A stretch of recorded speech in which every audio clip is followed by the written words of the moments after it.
옛날 옛적 조선의 중엽을 넘긴 어느 해 상업의 중심지였던 개성의 큰 길게는 고운 단청이 칠해진 포목점 하나가 있었더랬다.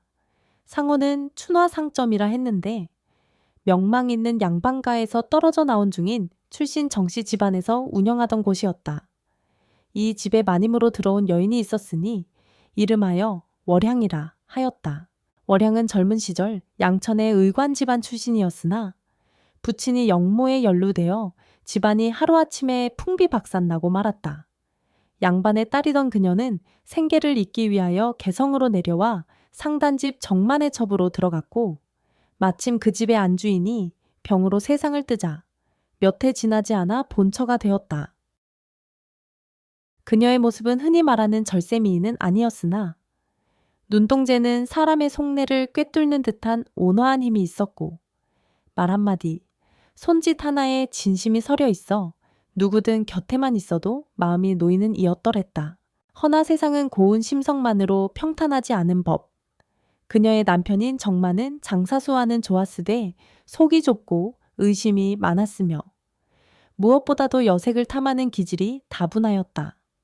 낮에는 거래처를 핑계로 외출하고 밤이면 늦도록 기방을 전전하다가도 다음 날 아침엔 아무 일 없었다는 듯 상점으로 들어오곤 하였다. 월향은 알고 있었다. 그의 외박이 장사실 때문이 아니며 그의 눈길이 젊고 윤기 흐르는 여인들 쪽으로만 향한다는 것을. 하지만 그녀는 다투지 않았다. 아니, 어쩌면 다툴 힘조차 없었다. 그의 마음이 어디에 있든 이 집 살림이 무너지지 않게 하는 게 나의 도리일 테지. 그녀는 그런 마음으로 장부를 챙기고 장사꾼들에게는 언제나 정가보다 낮은 값으로 옷감을 내주었으며 주린이들에게는 반푼이라도 덜 받았다. 그러다 보니 가게는 손해를 보았고 정만은 자주 성질을 내며 소리쳤다. 너는 왜 장부의 마음을 얻느냐? 상단은 자선소가 아니야. 이래서야 언제 돈을 벌겠느냐고. 하지만 월향은 조용히 말했다. 한 벌 옷이라도 따뜻한 마음으로 전해지면 그 마음이 곧 돌아올 날이 있을 것이오 외다. 이런 그녀의 성정을 아는 이들은 많았다. 시장통 할머니들은 그녀를 반쪽 하늘 같은 상담마님이라 불렀고 어린 아이들은 그녀를 보면 앞치마를 붙잡고 졸랐다. 왜냐면 그녀는 언제나 호주머니에서 깨어시나 대출을 꺼내 손에 쥐어 주었기 때문이다. 어느 겨울이 끝나갈 무렵 아직 눈발이 가시지 않은 개성 북문 밖 언덕에서 일이 벌어졌더랬다. 그날은 장터에서 포목을 납품하고 돌아오는 길이었고 정만과 월향은 사꾼 두어 명과 함께 짐을 나르고 있었다. 눈밭을 지나던 중 이상한 소리를 들었다. 흐느끼는 듯한 낮은 숨소리였다. 이봐라, 저기 뭔가가 웅크리고 있지 않느냐?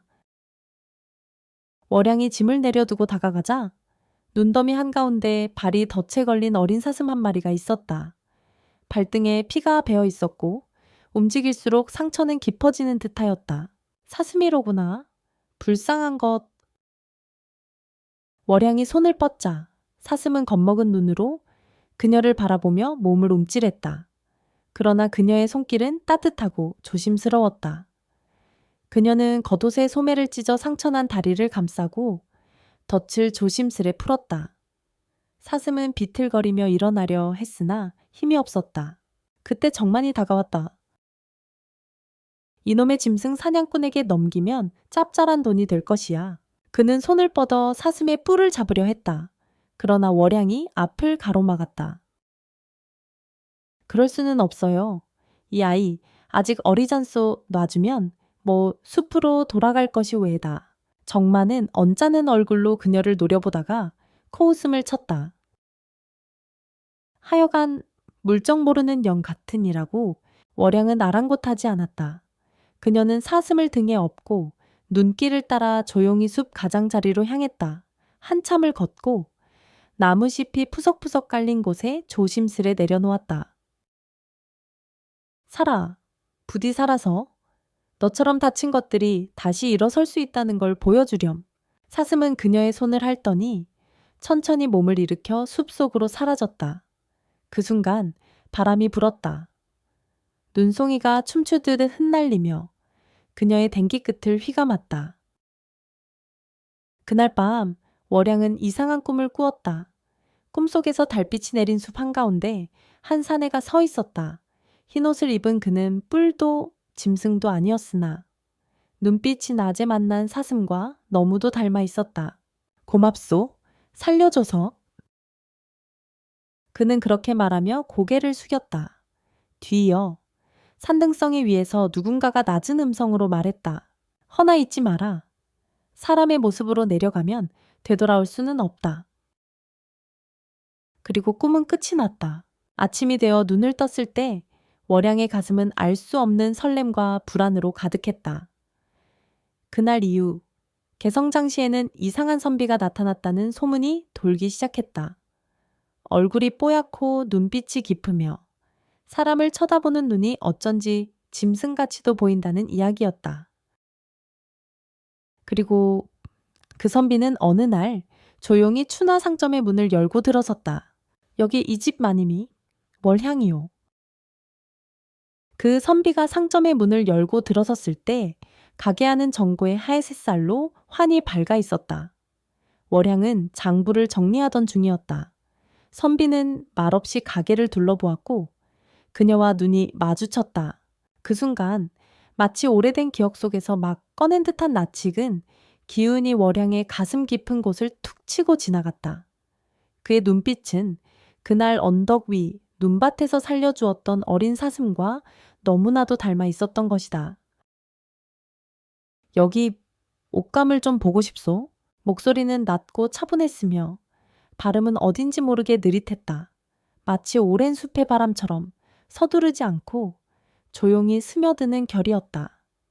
월양은 무의식 중에 고개를 끄덕이며 선비에게 다가갔다. 어떤 옷감을 찾으십니까?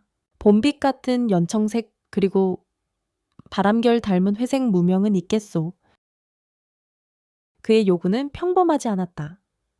색깔을 말하면서도 마치 감정을 묘사하듯 하였다. 월양은 잠시 생각하다 장 안쪽에서 조심스럽게 두 필의 천을 꺼냈다. 연청색 삼배와 회빛 무명. 지난해 봄 이른 장에 들여와 팔리지 않고 남은 귀한 품이었다. 선비는 천을 쓰다듬으며 살피더니 고개를 끄덕였다. 이 천들 모두 사겠소. 그런데 그는 잠시 말을 멈추더니 이윽고 조용히 덧붙였다. 그대가 직접 감매김을 해주면 좋겠소. 제가요? 예, 상인과 흥정하는 일이 낯설어 마님과 단둘이서 천을 보며 고를 수 있으면 좋겠소이다. 그 말에 정만이 눈살을 찌푸렸다. 선비나리, 여긴 상점입니다. 흥정은 제가. 하지만 월양은 조용히 손을 들어 남편을 제지했다. 그녀는 그 눈빛 속에 단순한 거래가 아닌 무언가 간절한 메시지를 느낄 수 있었다. 뒷방에 조용한 자리가 있습니다. 잠시 안내해 드리지요. 그렇게 두 사람은 가게 뒤편 작은 마루로 향했다. 쟁반 위에 차를 올리고 천을 펼친 자리에서 마주 앉자. 선비는 천이 아닌 월양을 바라보며 조용히 말했다. 그날 밤 꿈을 꾸셨지요. 월양은 놀라 눈을 떴다. 아무 말 없이 그를 바라보았다. 눈밭에서 발이 덫에 걸린 사슴을 풀어주시던 그날 이후 나는 다시 사람의 말로 세상을 느끼게 되었소이다. 히에 조우 바이리야, 당신은 누구십니까? 나는 이름 없는 사슴이요. 숲속에서 100년을 살다가 인연 따라 사람의 은혜를 입고 내려온 하잘것없는 산짐승이었습니다. 그는 떨리는 손으로 연청색 삼배 위에 손을 얹으며 말을 이었다. 그날 그대가 아니었더라면 나는 피 흘린 채 그 자리에 죽어 있었을 것이요. 나는 살기 위해 누군가의 도움을 간절히 기다리고 있었고 그 손이 바로 그대였소. 월양은 눈을 감았다. 꿈과 현실, 그 모든 조각들이 하나로 이어지며 전율이 온몸을 타고 흘렀다. 하지만 어찌하여 사람의 모습으로 이 세상에 오셨단 말입니까?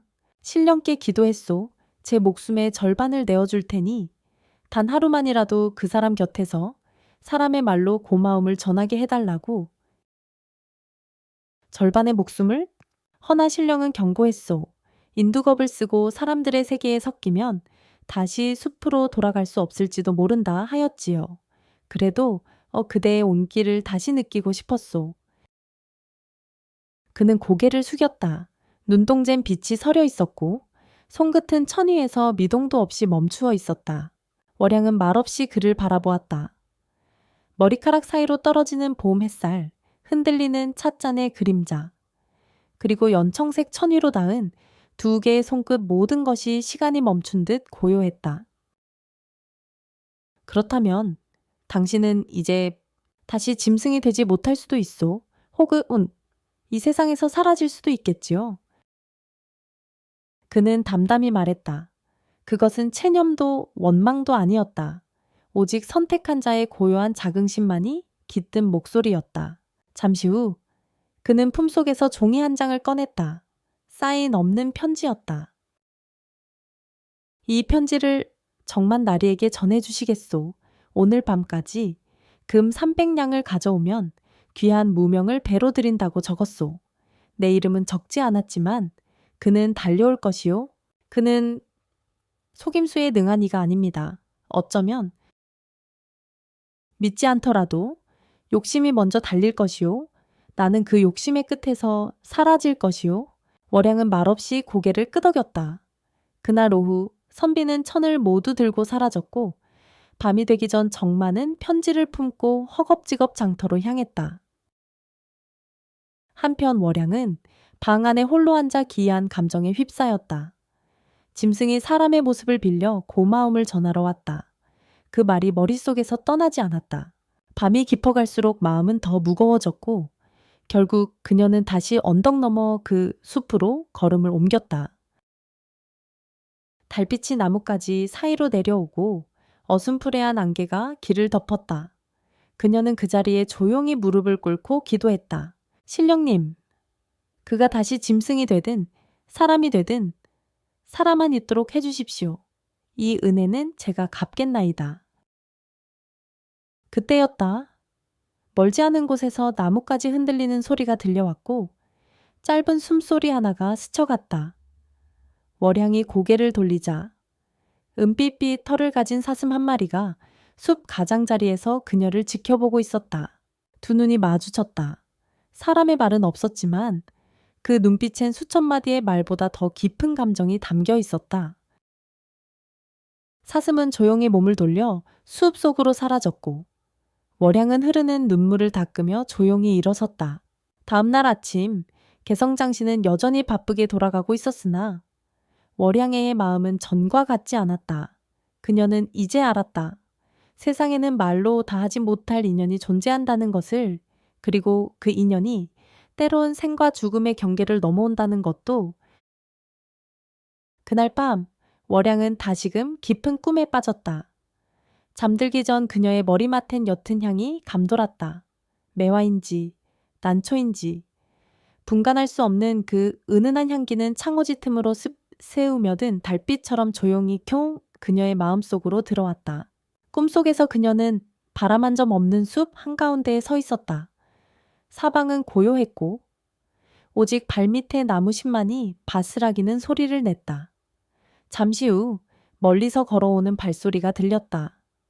그 소리는 무겁지 않았고 마치 구름 위를 걷는 듯 가벼웠다. 한 사내가 다가왔다.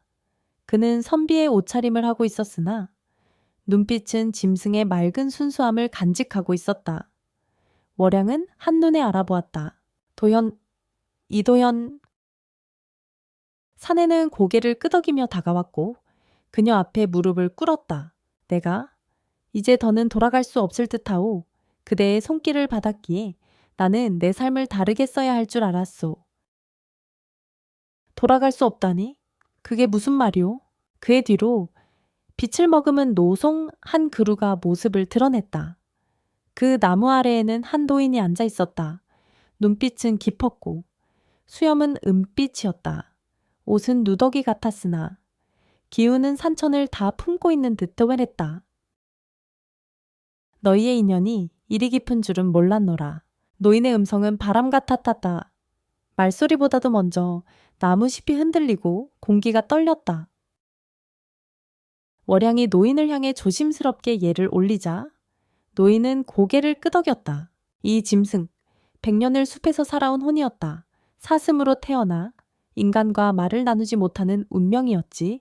허나 어느 날 다리가 덫에 걸렸고 이 여인이 그를 살려주었지. 도연이 조용히 입을 열었다. 그날 저는 삶을 포기하고 있었소. 그러나 그녀가 다가와 나를 일으켰고 상처를 감싸주었소. 따뜻한 손, 두려움 없는 눈동자. 그것이 제 삶을 바꾸었소이다. 노인은 눈을 감았다. 그래서 내게 물었지. 무엇을 원하느냐? 넌 대답했지. 단 하루만이라도 사람의 몸을 빌려 그 여인 곁에 있고 싶다. 월양은 숨을 삼켰다. 그리하여 그대는 그의 소원을 이루어 주셨습니까? 노인은 고개를 끄덕였다. 허나, 인두겁이란 것이 그렇지. 인간의 옷을 입는 순간 너는 인간의 법에 묶이게 된다. 시간도, 욕망도, 아픔도 짐승의 너에겐 없던 것들이 따라붙는 것이지. 그럼 그가 지금 겪는 고통 또한 모두 너를 택한 대가다. 도연은 잠시 고개를 떨궜다. 그러나 이내에 조용히 미소를 지었다. 그 고통조차 그녀와 함께라면 견딜 수 있을 것 같소? 노인은 미간을 찌푸리며 낮게 중얼거렸다. 어리석다 하더라도 선택은 귀한 법이지. 그러곤 고개를 돌려 월향을 바라보았다. 그대는 어떠하냐? 그 사슴이 사람이 되어 그대 앞에 다가왔고 다시 사라질 수도 있는 운명이라 한다면 감당할 수 있겠느냐? 월향은 눈을 감았다. 수많은 장면이 머릿속을 스쳤다. 어린 사슴의 상처난 다리, 연청색 무명 위의 손끝, 숲속에서 마주한 눈빛. 그녀는 조용히 대답했다. 그가 사람이든 짐승이든 그 마음이 참되었다면 저는 감당하겠습니다. 그 말에 노인은 다시 눈을 감고 두 손을 맞잡았다. 그의 손 사이에서 바람이 일었다. 처음엔 가늘고 조용했으나 이내 강한 기류로 변해 숲 전체를 감싸 안았다. 나뭇가지가 흔들리고 달빛이 뒤틀렸다. 그러면 듣거라. 선택의 조건을. 노인의 음성이 숲에 울려 퍼졌다. 그의 목숨은 절반뿐. 시간이 지나면 그 육신은 점차 쇠할 것이다. 사람의 탈을 오래 쓰고 있으면 짐승으로도 사람으로도 돌아갈 수 없게 되리라. 하지만 만약 인간 여인의 순정이 그를 끝까지 품는다면 그 인연이 하늘을 감동케 하여 생의 실마리를 다시 틀 수 있을지도 모른다. 그 순정이란 살을 내주고 피를 덜어내어 목숨을 나눌 수 있는 마음. 말이 끝나자 도연은 고개를 저었다. 안 됩니다. 그 여인이 그런 희생을 감당하게 할 수는 없습니다. 그러나 월양은 조용히 그의 손을 잡았다. 이미 그대는 나를 살렸습니다. 내가 줄 수 있는 것이 있다면 이 생이라도 내어주겠소. 그 순간 노인의 손끝에서 무언가 반짝였다. 바람처럼 흐르는 매듭, 생과 죽음을 잇는 선액셴 이 허공에 그려졌다. 그러면 맹세하라. 이 인연은 삶을 나눌 만큼 절실하다는 것을. 도연과 월양은 서로의 손을 꼭 잡았다. 맹세하오. 나의 남은 숨결이 그녀의 따뜻한 손에 닿을 수만 있다면 나는 기꺼이 이 길을 택하겠소. 저 또한 맹세합니다. 그대가 짐승이든 사람이든 나의 마음은 변하지 않겠소. 그 말이 끝나는 순간 숲이 조용해졌다. 노인은 미소를 지으며 고개를 끄덕였다. 그럼 이 인연, 하늘도 더는 거스를 수 없겠구나. 그리고 꿈은 서서히 흩어졌다. 바람이 멈추고 나무잎이 가라앉고 달빛이 고요히 그들의 발끝에 내려앉았다. 월향이 눈을 떴을 때 새벽이었다. 그녀의 손바닥 위에는 낯선 물방울이 맺혀 있었고 뺨에는 아직 따뜻한 열이 남아 있었다. 그녀는 알 수 있었다. 그것이 단순한 꿈이 아님을. 그날 이후 그녀는 매일같이 숲을 향해 나아갔다. 그리고 그 숲 어귀에서 옅은 연기처럼 서 있는 사내를 다시 만나게 되었다. 그로부터 며칠 후 개성장시는 봄맞이 손님들로 북적이기 시작하였다. 겨울 동안 움츠렸던 상단들은 다시 기지개를 켜고 시장 골목엔 봄빛을 닮은 천 조각들과 벼뜬 소리들이 흩날리고 있었다. 그날도 월양은 아침 일찍 장부를 펼쳐놓고 가게 앞에 앉아 손님을 맞고 있었다. 장안 부유한 양반댁 안주인부터 물건 사러 온 처녀들, 포목 한 피를 놓고 두세 번이나 되묻는 상인들까지 그녀의 앞엔 끊임없이 사람이 들고 났다. 그러던 중 다른 누구보다 조용하고 묘한 분위기의 사내 하나가 가게 문턱을 넘었다.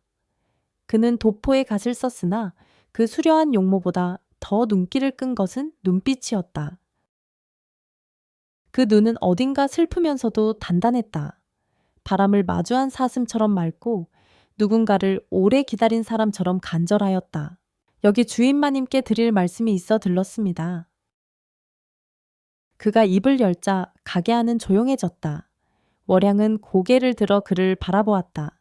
무슨 일이십니까? 나으리. 사내는 잠시 그녀를 바라보다가 조심스럽게 말했다. 이곳에 파는 천들 가운데 남몰래 고운 것이 있다는 소문을 들었습니다. 그 고운 천을 함께 골라줄 수 있을 사람이 상단의 마님이라 들었소. 말은 공손하였으나 그 속내는 곧게 뻗은 칼날처럼 분명하였다. 월양은 조금 당황하였으나 어디선가 익숙한 따스함이 이 낯선 사내의 말씨와 손짓에 녹아있는 듯 느껴졌다. 정마는 옆에서 사내를 흘끗 보더니 코웃음을 쳤다. 상단의 물건을 보겠다 하면서 안악을 따로 불러 천을 고르겠다니 이상한 양반이로세. 사내는 미소를 잃지 않은 채 천천히 말을 이었다. 낯선 곳이라 상도위에 어긋났다면 사죄드리오. 다만 제가 찾는 천은 흔한 것이 아니라 사람의 눈보다 마음으로 골라야 할 물건이라. 마님의 눈이 필요하오. 정마는 결국 못마땅하다는 듯 고개를 젓고 밖으로 나가버렸다. 월양은 조용히 자리에서 일어나 사내를 작은 뒷방으로 안내했다. 방 안에는 햇살이 부드럽게 비추고 있었고 찻상 위에는 한겨울에 담근 매화차가 향기를 내고 있었다. 나으리, 어떤 천을 찾으십니까? 사내는 말없이 품 안에서 곱게 접힌 천 한 장을 꺼내어 펼쳤다. 그것은 이전에 이 상점에서 팔린 적 없는 무늬, 기묘한 결을 지닌 푸른색 천이었다. 이 천을 보신 적 있으십니까? 월양은 천을 쓰다듬었다. 결이 부드러우나 기운이 묘하게 끌어당기듯 바람이 닿으면 소리를 낼 듯한 촉감이었다. 이때 예전에 어머니께서 짜신 듯한 간물 염색과 비슷합니다. 허나 이건 사람 손으로 짠 게 아닌 듯한. 사내는 미소를 지으며 말했다. 이건 짐승의 꿈에서 나온 천입니다. 우리 단번 무슨 말씀이신지 마님은 가끔 밤이면 숲길에 가시지요. 그 말에 월양은 놀란 눈으로 사내를 바라보았다. 그 눈빛은 더 이상 낯설지 않았다. 때 도연에 다니던. 그녀가 조용히 부르자 그는 갓을 벗고 무릎을 꿇었다. 저입니다. 그날 이후 신령의 뜻 아래에 다시 사람의 모습으로 허락을 받아 이곳에 왔습니다. 이번엔 더 오래 머물 수 있도록 말입니다. 하지만 조건이 하나 있었습니다. 조건이라니요? 그는 방 안에 들이친 바람처럼 조용히 속삭였다. 그대의 진심이 진짜라면 정만이라는 자의 탐욕 앞에 진실은 반드시 드러날 것이며 내 남은 생도 달라질 수 있을 거라 하셨습니다. 월양은 떨리는 손으로 찻잔을 감싸쥐었다. 무엇을 하려 하십니까? 그가 세상의 이치를 돈과 탐욕으로만 안다면 나도 그 값을 물게 할 것입니다. 정직한 마음이 얼마나 강한 힘인지 증명할 기회를 만들겠습니다. 그 순간 방 밖에서 정만의 목소리가 들려왔다. 도대체 뭘 그리 오래 고르고 있는 게요? 물건 하나 팔면서 뒷방까지 쓸 일입니까? 도연은 미소를 지었다. 마님, 이제 곧 놈의 시험이 시작될 것이오. 그는 자리에서 일어나 조심스럽게 문을 열고 나가며 정만에게 말했다. 나리, 제가 찾는 천은 이 상점에 있지 않더이다. 허나 다른 상인들에게는 없는 무늬의 천이라. 만약 찾게 되면 백냥에 사겠소. 정만의 눈이 번뜩였다. 백냥 한 필에. 예? 그리고 제가 찾아오게 된다면 이 상단이 팔지 못한 무명천도 모두 사겠습니다. 대신 이 편지를 보시고 조건을 지키신다면 그는 슬그머니 편지 한 장을 정만에게 건넸다. 그날 밤 정만은 편지를 펼쳤다. 거기엔 이렇게 적혀 있었다. 금칠백냥을 들고 내일 해 뜨기 전 남문 바깥 고개 위빈 초계 오라. 그러면 너는 개성 누구도 모르는 귀한 무명을 얻게 되리라. 정만은 그 편지를 한참이나 바라보며 웃음을 지었다. 이게 무슨 사기란 말인가? 그래도 혹시나 진짜라면 그는 이내 금을 챙기기 시작했다. 욕망은 이성보다 빠르며 사람의 눈은 언젠가부터 진실이 아닌 이익만을 보기 시작하는 법이다. 그리고 그날 밤 도연은 홀로 언덕 위에 빈 초계초를 밝혔다. 바람이 불었고 그 바람 속엔 오래된 인연의 냄새가 실려 있었다. 조선의 겨울이 지나가고 봄이 완연하던 어느 새벽 개성 남문 바깥 언덕 위로 달빛이 옅게 비추고 있었다. 언덕 끝 초가 한 채, 이미 버려진 듯 허물어진 그 집에는 기묘하게도 불빛이 깃들어 있었다. 바람은 잦았고 달빛은 마치 숨죽인 신령처럼 문지방에 앉아 세상을 바라보고 있었다. 그 안, 도연은 홀로 앉아 촛불 앞에서 기다리고 있었다. 그가 펼쳐든 종이에는 정만에게 건넨 조건이 적혀 있었다. 그것은 일종의 시험이었다. 금을 들고 오는 오는 자에게는 무력의 최후를 보여주되 그 욕심을 뛰어넘는 진심을 가진 자에겐 새로운 실마리를 허하리라는 오래된 숲의 율법 같은 것이었다. 그는 알았다. 정만은 오리라. 그의 눈빛은 이미 오래전부터 돈의 그림자로 흐려져 있었고 사람을 보는 대신 숫자를 셌으며 사랑을 나누는 대신 계산기를 두드리는 자였다. 그리고 마침내 발자국 소리가 들렸다. 천릭자락을 휘날리며 황급히 언덕을 오르던 이는 다름 아닌 정만이었다. 손에는 두툼한 보자기, 그 안에는 누렁금이 숨쉬고 있었다. 거기 누구여? 이도연 날이 계시오. 도연은 조용히 문을 열었다. 방 안에는 촛불 하나와 빈 찻잔 2개, 그리고 가운데에는 한 필의 무명천이 가지런히 놓여 있었다. 들어오시지요. 정만은 주위를 한번 살핀 후 조심스레 방 안으로 들어왔다. 그는 눈빛을 번뜩이며 물었다. 이게 그 귀한 천이요. 예, 이 무명은 일반 배틀로 짜지 못합니다. 밤마다 안개 속에서 스스로 짜여 나온 실을 엮은 것입니다. 이 천을 가진 자는 단숨에 개성장시의 모든 손님을 차지할 수 있습니다. 정만은 금보다리를 풀며 연신 고개를 끄덕였다. 조소 말했던 대로 금 700냥을 가져왔소이다. 자, 그 천을 주시지요. 그러자 도연은 천 위에 조심스레 편지 한 장을 올려놓았다. 이 천은 단순한 옷감이 아닙니다. 사용하려면 조건이 필요합니다. 여기 편지를 읽으시지요. 정만은 고개를 갸웃하며 봉투를 뜯었다. 편지에는 낯선 필체로 다음과 같이 적혀 있었다. 사람의 마음이 곧 천의 무늬를 결정하나니 욕심으로 만지면 천은 검게 타버릴 것이며 자비로 다루면 천은 은빛으로 물들 것이다. 만일 그대가 정직하지 못하다면 이 천은 그대의 숨을 갉아먹을 것이다. 그러니 이 천을 가지려면 진심으로 용서를 빌고 당신이 짓밟은 이들의 이름을 읊고 마음속 탐욕을 토해내야 할 것이다. 정만의 임의 주름이 졌다. 이게 무슨 헛소리요. 천 하나에 무슨 주문이 있다는 말이오. 그 순간 방 안의 촛불이 갑자기 흔들렸다. 창밖에서 불어오는 바람도 없었건만 불꽃은 심하게 출렁였다. 도연은 조용히 말을 이었다. 이 천은 사람의 욕망을 비추는 거울입니다.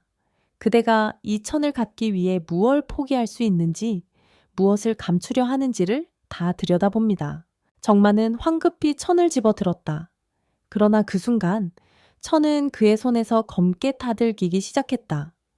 아무 불도 없었건만 천은 숯처럼 검어졌고 고약한 냄새가 코를 찔렀다. 이게 뭐여? 속였군 이보시오. 이도현, 정마는 분노에 차 소리쳤으나 도연은 조금도 놀라지 않았다. 그대는 오직 금만 들고 왔지 진심도 회한도 그 어떤 고백도 하지 않았소. 이 천은 그대의 마음을 알아본 것입니다. 장난질도 유분수지. 정마는 금보다리를 낚아채대도 들고 밖으로 나가려 했다. 그러나 그 순간 그의 발밑이 무너져 내리듯 또 흔들렸다. 방 안의 마루가 갈라지더니 그 틈에서 바람처럼 실루엣이 피어올랐다. 그건 사슴의 형상이었다. 은빛 뿔과 맑은 눈을 가진 사슴이 검은 연기처럼 정만의 앞을 막아섰다. 그대가 짓밟은 이들의 눈물은 땅 속에 스며들었고 그 땅은 너를 기억하리라. 정만은 뒷걸음질치며 비명을 질렀다. 귀신이야. 이건 사기다. 모두 짜고 친 거야. 하지만 이미 초가집 안의 공기는 바람도 없이 차가웠고 사슴의 눈은 정만의 숨결 끝까지 꿰뚫고 있었다. 결국 그는 보자기를 버리고 언덕을 헐레벌떡 내려갔다. 뒤도 돌아보지 못한 채 어둠 속으로 사라졌다. 그가 사라진 후 도연은 조용히 천조각 하나를 주워들었다. 그것은 검게 그을린 잔재가 아닌 옅은 은빛을 머금은 결이었다. 욕망은 불처럼 타오르나 진심은 물처럼 남는다. 그의 손끝에서 천은 부드럽게 흔들렸고 방 안엔 고요함만이 남았다. 그날 밤 월양은 잠에서 깨어났다. 이상하게도 그녀의 꿈속에서 익숙한 풍경이 떠올랐다. 바로 그 초가집, 그 천조각, 그리고 눈물 흘리는 한 산에 그녀는 자리에서 일어나 망설임 없이 숲길로 향했다. 그리고 언덕 위 촉에서 도연은 그녀를 기다리고 있었다. 마치 모든 일이 그렇게 예정되어 있었던 것처럼 그날 새벽 안개가 골짜기를 타고 내려와 개성 외곽의 논두렁을 덮었다. 달빛은 안개 속에 잠기며 형체를 잃었고 먼 산의 그림자는 새벽종처럼 뚜렷하게 울렸다. 월양은 촛불도 켜지 않은 차에 두루마기를 걸치고 집을 나섰다. 정마는 여전히 돌아오지 않았고 집안은 너무도 조용하였다. 마치 긴 장막 끝의 고요함처럼 그 고요는 무언가를 예고하고 있었다. 그녀의 발은 자신도 모르게 숲을 향해 나아갔다. 그 숲, 한때 사슴을 구했던 언덕, 그리고 얼마 전 그와 다시 만났던 초가. 그곳에는 촛불 하나가 고요히 타고 있었다. 문 앞에는 도연이, 손에는 종이등 하나 들고 그녀를 기다리고 있었다. 오셨군요.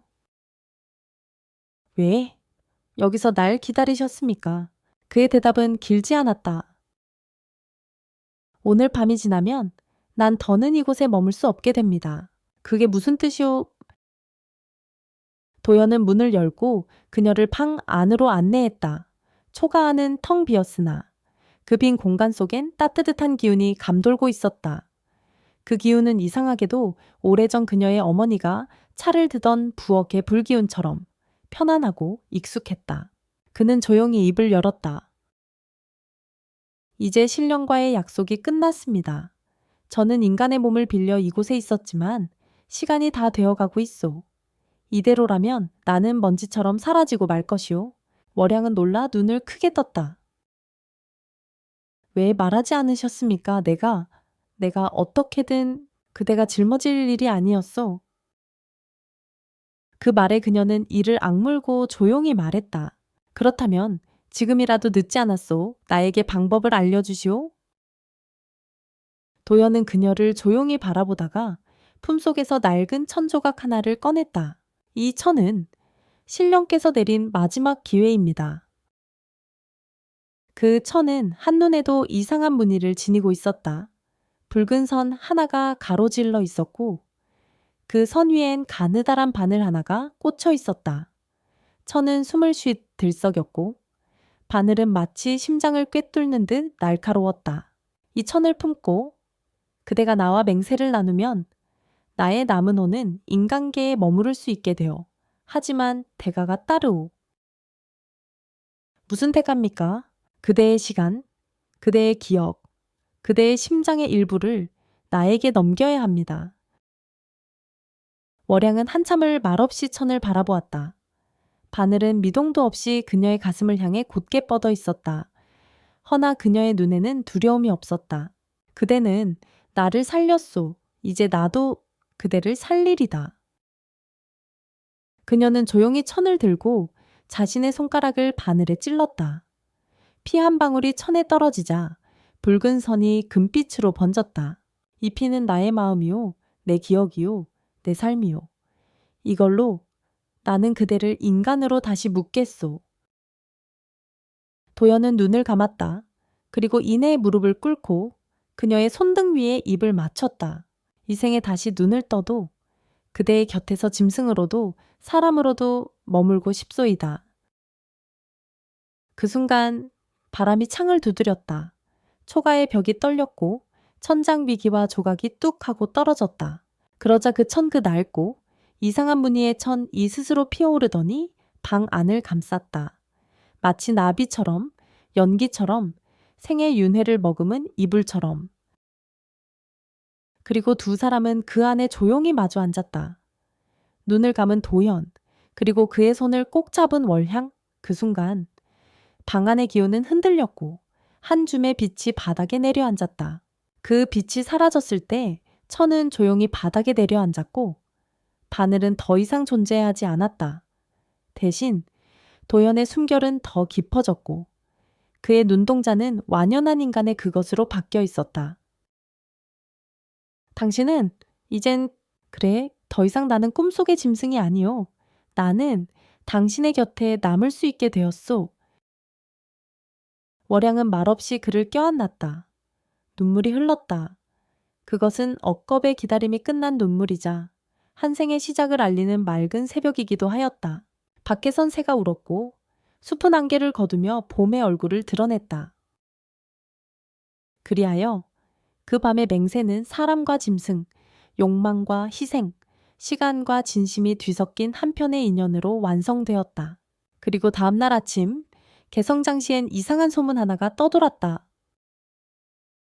그 추나상점 말이오.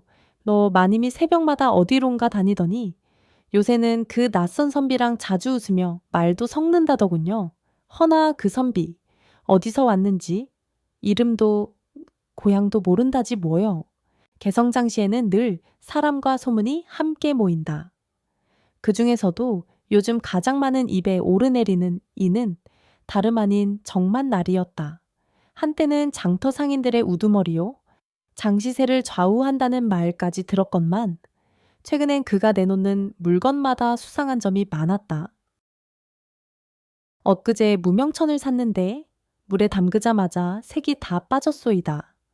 그인의 말로는 남쪽 포목이라고 하였는데 실은 서북 변방의 조잡한 천이라더이다. 한 번 산 물건은 절대 바꾸지 않는다더군요. 사람을 개처럼 대하더이다. 소문은 바람을 타고 번졌다. 그리고 소문은 결국 진실을 씻어내는 비가 되기도 한다. 어느 날 장터 한복판에 모인 사람들 앞에서 도연이 천 한 피를 들고 서 있었다. 그 천은 멀리서 보기에도 결이 곱고 햇살 아래선 은빛이 감돌았다. 이 천은 지난달 정만 나리가 귀물이라며 팔았던 무명천입니다. 그런데 이 천의 실은 말의 털을 섞은 것입니다. 옷감으로 쓰기엔 부적절하지요. 사람들이 술렁였다. 도연은 이어서 말했다. 허나 그보다 더한 것은 이 천이 단순히 거짓으로 짜인 것이 아니라 사람의 신뢰마저 짜서 이윤을 남겼다는 점입니다. 정마는 그 소식을 듣자마자 장터로 뛰어나왔다. 숨을 헐떡이며 외쳤다. 이보시오, 저자는 가짜요. 내 명예를 훼손하는 자요. 그의 외침에 장터는 일순 조용해졌다. 그러나 곧이어 월향의 모습을 드러냈다. 그녀는 도연의 곁으로 걸어와 작은 상자 하나를 꺼내 사람들 앞에 펼쳤다. 그 안에는 정만이 몰래 숨겨두었던 계약서들이 들어있었다. 계약서 속엔 약속했던 무명천의 품질, 가격 조작, 공급처 위조에 대한 명백한 증거가 적혀 있었다. 이 서류들, 그리고 이 필사본은 정만 나리가 직접 서명한 것입니다. 그는 지난 새해 동안 개성장시에서 유통되는 포목의 절반 이상을 자신이 조작해 장부를 속여왔습니다. 순간 사람들 사이에서 웅성임이 터져 나왔다. 그럼 우리가 샀던 천도 전부 거짓이었단 말이오? 내 딸 시집 보낼 때 입힌 옷도. 정만은 얼굴이 하얗게 질렸다.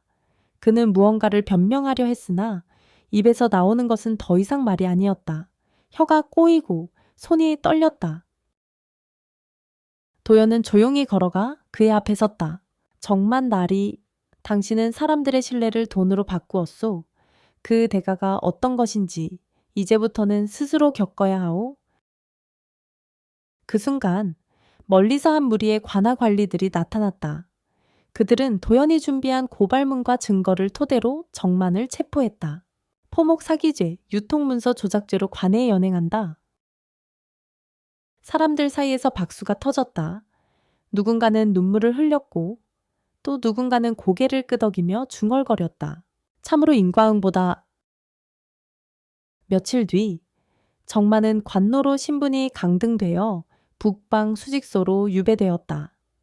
그가 떠난 뒤 개성장시는 마치 오랜 병이 났고 난 마을처럼 새로워졌다. 장시 사람들은 다시 웃으며 물건을 사고 팔았고 월양의 상점은 매일같이 문전성시를 이루었다.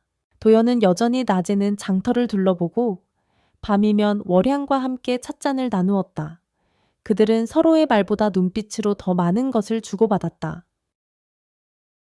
어느 날 밤, 도연은 다시 초가집을 찾았다.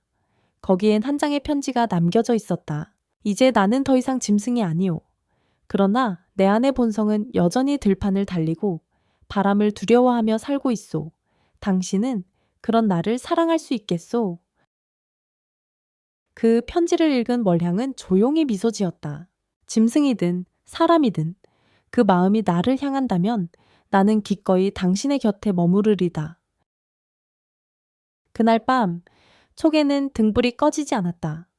그리고 한 마리 은빛 사슴이 숲 어귀의 모습을 드러냈다. 그 눈은 맑고 따뜻하였으며 무언가를 지키는 이의 눈빛이었다.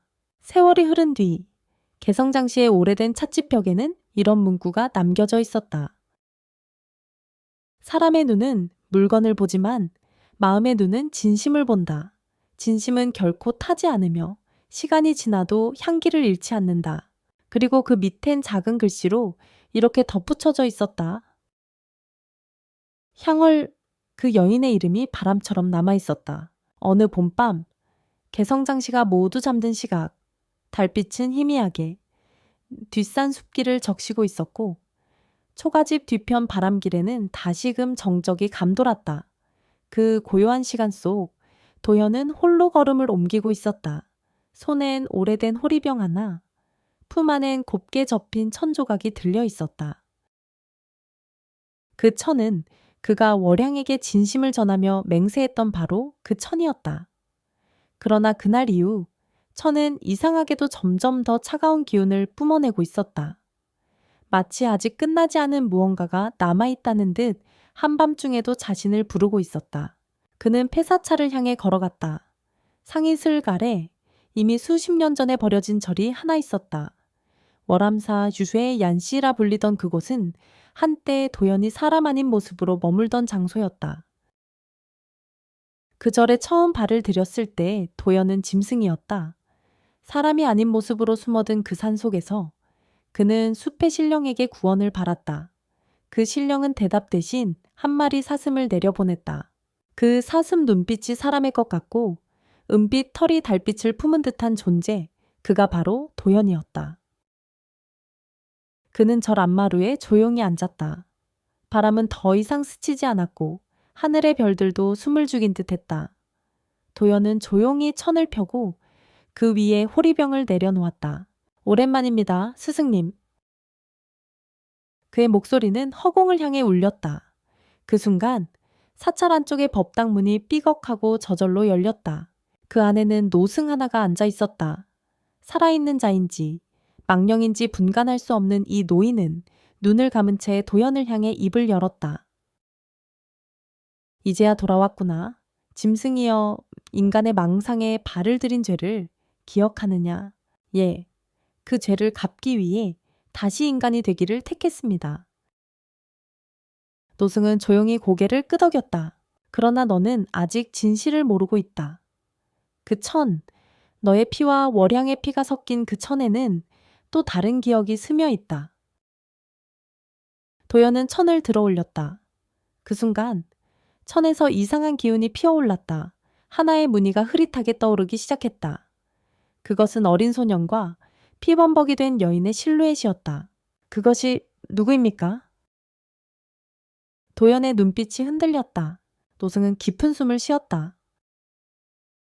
그날 네가 짐승으로 태어나기 전 너는 본디 인간이었다. 이름도 가문도 없는 아이였지. 산속을 떠돌다 월암사 앞에 쓰러졌고 그곳에서 한 여인이 너를 거두었지. 도연의 눈이 크게 떠졌다. 그 여인이 어머니였습니까? 노승은 고개를 저었다. 아니, 너의 어머니가 아니라 월향의 어머니였다. 순간 바람이 창을 흔들었다. 달빛이 천에 스며들며 실루엣을 더욱 선명히 비췄다. 두 아이 도연과 월향, 그리고 그들을 품에 안은 여인의 모습. 그 여인은 너를 숨겨 키웠고 사람들에게는 단지 상처 입은 짐승이라 하였지. 그러나 진실은 너는 월향과 피는 아니되 운명은 함께한 아이라네. 도연은 입을 다물지 못했다. 그렇다면 너희는 인연으로 맺어진 자들이며 서로를 살게 할 운명을 가진 아이들이다. 하지만 그 운명은 언제나 대가를 요구하지. 도연은 마루에 무릎을 꿇고 말했다. 그녀를 지키고 싶습니다. 나의 생을 다해 월향을 위해 살겠습니다. 노승은 이내 조용히 일어났다. 그럼 마지막 시험을 거쳐야 하느니라. 이제부터는 너 자신이 아니라 네 안에 남은 짐승과 맞서야 한다. 그 말과 동시에 법당 뒤쪽에서 거대한 그림자가 피어올랐다. 그 그림자는 도연의 형상을 하고 있었고 눈엔 검은 불꽃이 타오르고 있었다. 이것이 너의 본성이다. 욕망, 분노, 집착 그 모든 것이 한 몸을 이룬 짐승. 네가 이걸 이기지 못하면 다시 그 모습으로 돌아가리라. 법당 안에서 시작된 싸움은 꿈과 현실 사이의 틈에서 벌어졌다. 그는 자신의 분노를 마주했고 한때 세상을 저주했던 자신을 껴안아야 했다. 핏빛 달이 뜬 밤, 도연은 자신의 그림자를 껴안으며 이렇게 속삭였다. 나는 더 이상 너를 미워하지 않겠다. 너도 나였고 나도 너였다. 이제는 함께 살아가자. 그 순간 그림자는 사라졌고 천은 하얗게 빛났다. 그 빛은 새벽 하늘로 뻗어나갔고 월암사 위로 다시 은빛 사슴 하나가 나타났다.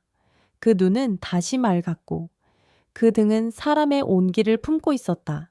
그날 밤 월향은 이상한 꿈을 꾸었다. 꿈속에서 도연은 어린 소년의 모습으로 그녀 앞에 서 있었다. 그리고 조용히 말했다. 우린 오래전부터 알고 있었어. 다만 이제야 기억해낸 것뿐이야. 그녀는 눈을 떴다. 눈가에는 눈물이 고여 있었고 마음은 이상하게도 따뜻했다. 그 다음 날 도연은 장터에 다시 나타났다. 그의 눈은 더 깊어졌고 말씨는 더욱 단단해졌다. 그날부터 향월의 상점에는 새로운 이름이 붙었다. 예셔우자에, 월수자의 달 아래 짐승과 사람이 함께 머무는 곳. 그리고 그곳에선 천을 팔지 않았다. 대신 사람의 이야기를 듣고 그에 맞는 천을 짰다. 그 실은 언제나 다르지만 그 마음만은 하나였다. 해가 저물고 장시의 불빛이 하나둘 꺼질 무렵 향월의 찻방에는 여느 때처럼 손님이 남아 있었다. 도연은 뒷방에서 낡은 사기 찻잔을 닦고 있었고 월향은 한복 저고리에 단추를 여미며 창밖을 바라보았다. 그녀의 눈은 한 곳을 오래 바라보고 있었으니 바로 장터 어귀였다. 그곳엔 낯익은 걸음걸이에 사내가 서 있었다. 그 사내는 회색 두루마기를 입고 왼손엔 나무 지팡이를 들고 있었다. 그는 바로 유배지에서 풀려난 정만이었다. 정만은 다시 돌아왔다. 그러나 예전의 모습과는 많이 달랐다. 그의 뺨은 홀쭉했고 손등엔 고된 노동의 흔적이 선명했다. 그는 더 이상 상단의 수장이 아니라 단지 살아남은 자일 뿐이었다. 그가 향월의 상점 앞에 멈춰 섰을 때 월양은 이미 그를 알아보았다. 오랜만이로군요. 정만 날이. 그녀의 말은 차가웠지만 목소리는 떨리지 않았다. 정만은 고개를 푹 숙인 채 말했다. 날이라 부를 자격조차 없습니다. 저는 다만 사죄하러 왔습니다. 지금 와서요? 예, 지금에서야 내 어리석음을 압니다. 월양은 그를 상점 안쪽으로 안내했다. 도연은 아무 말 없이 나무 문을 닫고 밖으로 나갔다. 그들은 단둘이 남았다. 정만은 품속에서 조심스럽게 보자기 하나를 꺼냈다. 그 안에는 낡은 붉은 저고리 하나가 곱게 접혀 있었다. 이건 예전 상점 창고에서 몰래 감추었던 물건입니다. 당신 어머님이 직접 엮으신 저고리이지요. 그분이 세상을 뜨기 전 저에게 마지막으로 맡긴 것이었습니다. 월양은 그 말의 순간 숨이 멎는 듯 했다. 그걸 왜 지금까지 숨기고 있었죠? 정만은 고개를 숙였다. 그땐 그걸 팔면 큰 돈이 되겠다 생각했습니다. 그러나 도연나리와 당신을 보며 제 안의 부끄러움이 너무 커졌습니다. 그는 저고리를 두 손으로 올렸다. 그 붉은 천는 세월을 머금었음에도 여전히 선명했으며 바늘땀 하나하나엔 어머니의 숨결이 스으며 있었다. 그 순간 월양의 눈에 눈물이 배채였다. 그녀는 한참을 침묵하다 조용히 물었다. 그 저고리 당신이 되찾은 것이 아니라면 나는 이걸 받을 수 없습니다. 그럼 어찌돼야 당신이 진정 사죄하고 싶다면 그 저고리를 스스로 입고 장시를 걸으십시오. 정만의 눈이 휘둥그레졌다. 이 저고리를 제가... 예, 당신이 저지른 탐욕의 증표를 사람들 앞에 드러내야 합니다. 그것이 진심이라면 아무도 당신을 조롱하지 않을 것입니다. 정만은 떨리는 손으로 저고리를 들었다. 그리고 천천히 그 붉은 천을 몸에 걸쳤다. 그 모습은 하나지 골게해 보일 수도 있었으나 월양의 눈에는 숙연한 장면으로 비쳤다. 과거와의 화해, 탐욕의 옷을 덮는 진심의 결심. 다음날 아침 장시에는 이른 소문이 돌기 시작했다. 정만 나리가 붉은 저고리를 입고 장터를 걷고 있답니다. 그 옷 예전 그 마님의 수혜품이라지요. 예전 같았으면 돌을 던졌겠지만 저 눈빛을 보니 묘하더군요. 그날 정만은 말없이 장터를 한 바퀴 돌았다.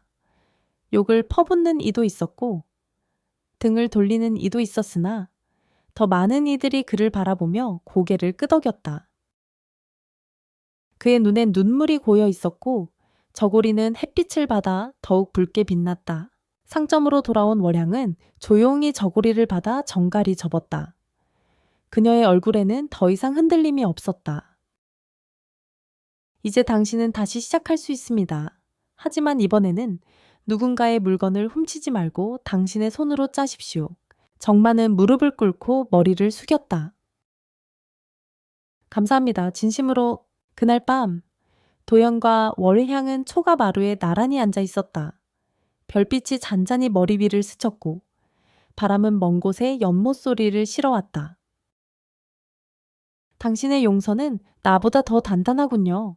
도연의 말에 월양은 고개를 저었다.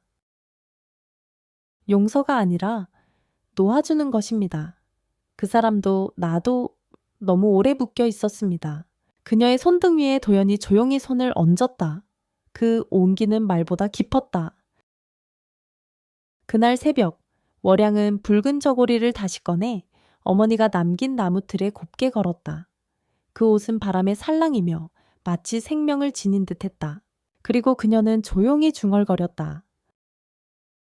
어머니, 이제야 놓습니다. 그리고 다시 엮겠습니다. 더 이상 피로 얼룩지지 않을 새로운 실로 개성의 봄은 누구보다도 늦게 오고 조용히 사라진다. 마치 그 계절이 한 마을의 운명을 품고 머물다 간다는 듯이 그의 봄 역시 그러했다. 장터엔 더 이상 소란스런 다툼이 없었고 상점들엔 작은 웃음과 훈풍이 감돌았다. 그 중심에는 향월의 찻방이 있었고 그곳엔 도연과 월향이 있었다. 그러나 평온한 시간 속에서도 도연의 눈빛엔 때때로 검은 그림자가 스쳤다. 그것은 다름 아닌 그가 인간으로 머무는 데 사용된 천의 기운이 빠르게 희미해지고 있다는 뜻이었다. 곧 떠나야 할 것 같습니다. 도연은 마루에 앉아 조용히 말했다. 월양은 말없이 차를 따르며 그를 바라보았다. 남은 혼의 조각이 점점 사라지고 있습니다. 이제 이승에 발을 붙일 힘도 얼마 남지 않았습니다. 그녀는 잔을 내려놓고 조용히 말했다. 그래서 떠나시겠다는 겁니까? 도연은 대답하지 못했다. 그 순간 찻방 안쪽에서 은은한 빛이 피어올랐다. 그들이 맹세했던 천피로 이어진 운명의 증표, 그 천이 스스로 부풀어 오르며 마지막 기운을 토해내고 있었다. 그리고 그 빛 속에서 한 여인의 모습이 떠올랐다. 그 여인은 바로 월양의 어머니였다. 그녀는 온화한 미소로 두 사람을 바라보다가 도연을 향해 말했다. 너는 내 아이를 살렸고 나의 혼을 쉬게 해주었다. 이제 너 또한 너의 길을 택해야 한다. 전 월향 곁에 머물고 싶습니다. 이 세상이 아니더라도 그 어디든 함께 있고 싶습니다. 그 선택은 너의 것이 아니다. 그녀의 마음이 네 혼을 부를 수 있어야 너는 그 곁에 머무를 수 있다. 그 말에 도연은 월향을 바라보았다. 그녀는 말없이 고개를 끄덕였다. 그날 밤 두 사람은 마지막으로 숲속 초가가로 향했다. 한때 도연이 짐승의 혼으로 살아 숨쉬던 그곳, 지금은 그들만의 비밀을 간직한 집이 되어 있었다. 그곳에서 월양은 마지막 맹세를 준비했다. 그녀는 어머니의 붉은 저고리를 입고 도연이 입었던 짙은 회색 도포를 두르고 천 위에 앉았다. 그리고 말했다. 이제 나는 그대를 부르지 않겠습니다. 대신 나의 생애에 당신이 남을 수 있게 하겠습니다. 월향, 그건 당신의 이름을 나의 핏줄에 전하겠습니다. 당신의 숨결을 나의 옷감에 심겠습니다. 이 생이 지나면 나를 짜는 실마다 당신이 머물게 될 것입니다. 그녀의 말이 끝남과 동시에 천이 타오르기 시작했다. 불꽃은 붉지도 푸르지도 않았으며 단지 따뜻한 금빛이었다. 그 불빛 속에서 도연의 형상이 천천히 희미해졌다. 그러나 사라지기 전 그는 마지막으로 손을 뻗어 월양의 뺨을 감쌌다. 이제 나는 기억이 되겠습니다. 그러나 그 기억은 향이 될 것이요. 당신이 차를 끓일 때마다, 옷감을 짤 때마다 당신을 안는 바람이 될 것입니다. 그의 말은 바람에 실려 사라졌고 천은 연기처럼 흩어졌다. 그 밤 이후 도연의 모습은 더 이상 보이지 않았다. 그러나 월양은 결코 울지 않았다. 그녀는 매일 아침 도연이 머물던 자리에 찻잔을 닦았고 저녁이면 혼자서 두 사람분의 차를 내렸다. 세월이 흐르고 향월의 상점은 월수제라는 이름으로 전해졌다. 사람들은 그곳에서 천을 사는 것이 아니라 인연을 짠다고 믿었다. 이 옷은 내 딸의 혼례복이 될 거요. 내 아들 수인은 여기서 짜야지요. 그리고 그 모든 천의 시작엔 언제나 작은 붉은 자수가 놓여 있었다. 그 자수에는 단 한 글자 희연, 도연의 이름, 아니 향이 된 그의 혼이었다. 몇십 년이 지난 후 어느 봄날 밤 한 젊은이가 향월의 예터에 나타났다. 그는 낯설지 않은 미소를 지었고 옷깃엔 붉은 자수가 수놓아져 있었다. 이곳이 월양 어른이 천을 짜던 자리입니까? 그는 초가집 안에 들어가 조용히 앉았다. 그리고 작은 천 조각 하나를 꺼내 말했다. 이건 우리 어머니가 돌아가시기 전 남긴 것입니다. 그녀는 매번 이렇게 말하곤 했습니다. 이 실엔 향이 스며 있다. 그 향은 곧 사람이고 사람은 곧 기억이다. 그날 밤 초가의 창문이 흔들렸고 아주 오랜만에 은빛 사슴 하나가 숲 너머를 스쳐 지나갔다. 이야기는 끝났지만 향은 남았다. 그 향은 누구의 기억 속에서든 조용히 피어나 누군가의 마음에 하나의 실이 되어 엮여질 것이다.